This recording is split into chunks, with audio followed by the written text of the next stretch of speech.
family kind of established themselves in our little speech and debate club as the humorous interpretation family. And that was because all of us had very loud, obnoxious personalities, so doing a humorous fit us perfectly. Now, that year I ran a humorous about a little girl named Junie B. Jones who had to go off to school, and she learned all these important lessons, so my humorous was supposed to teach people those lessons.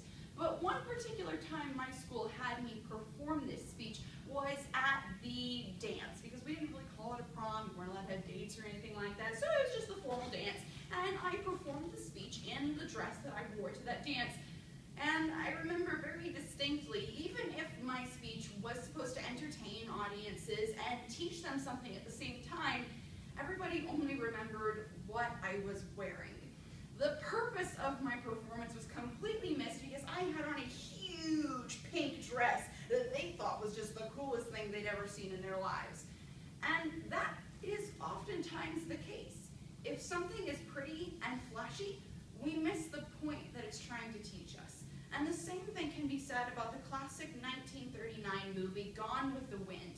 Now, this movie is really only known for the big dresses, the beautiful actresses, and the handsome actors that stud the cast with its beautiful starlets. And those people, even those actors and actresses, were defined by their physical beauty, not the messages that their movies had to teach. But today, we're finally going to get past the flouncy dresses and discuss what Gone with the Wind is really all about. And we're going to examine this in 3 points. First, the storyline of Gone with the Wind, which unfortunately will not feature the pretty dresses that are inside of this movie. Then, we will discuss the main message that is inherent in the storyline of Gone with the Wind. And finally, what sort of response those that adhere to a Christian worldview based on scriptural truths can have to Gone with the Wind. So let's jump right into the first point, because in order to understand the message of something, you got to know the story.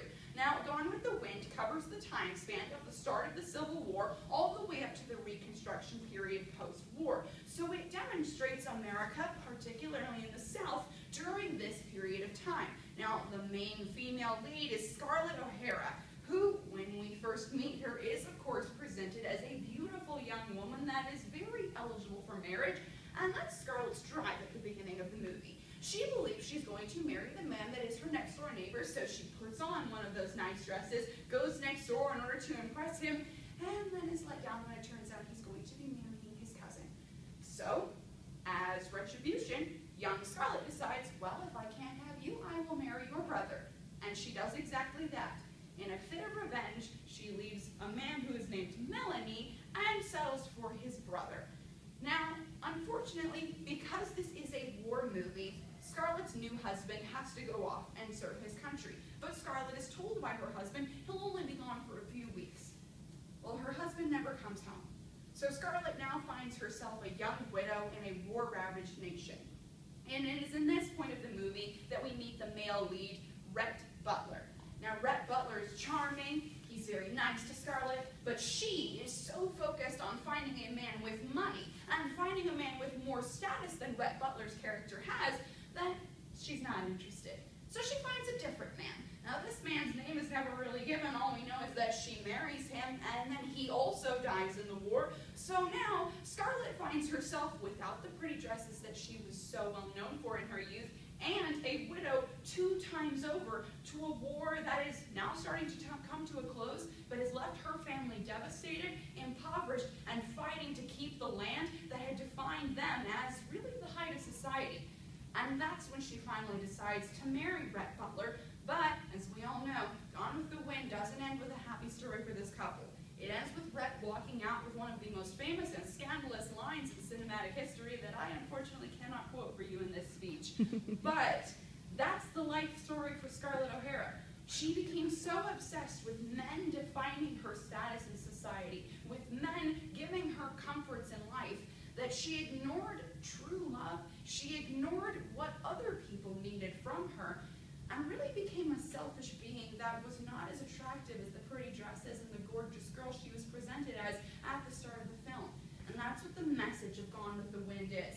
Obviously, it does discuss the idea that war devastates, but on a character level, based on the relationships these people have with each other, we see that pain arises from selfishness and insecurity. Scarlett tried to use marriage to define her worth as a person, and she didn't consider what her husbands needed from her. She only considered what they had to offer her. She wasn't in it for love. She was in it for status, and she was in it for comfort. And that led to her hurting not only herself, but the men that she was supposed to love, because that's what marriages are supposed to be all about.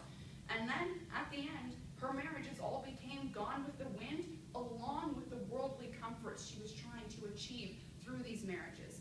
So what then is the response we can have to Gone with the Wind?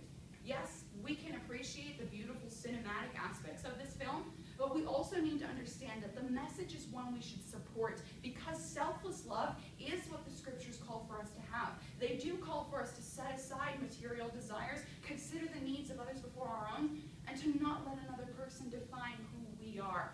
So just like my big dress ended up defining my speech, Gone with the Wind is often buried under the fancy dresses and the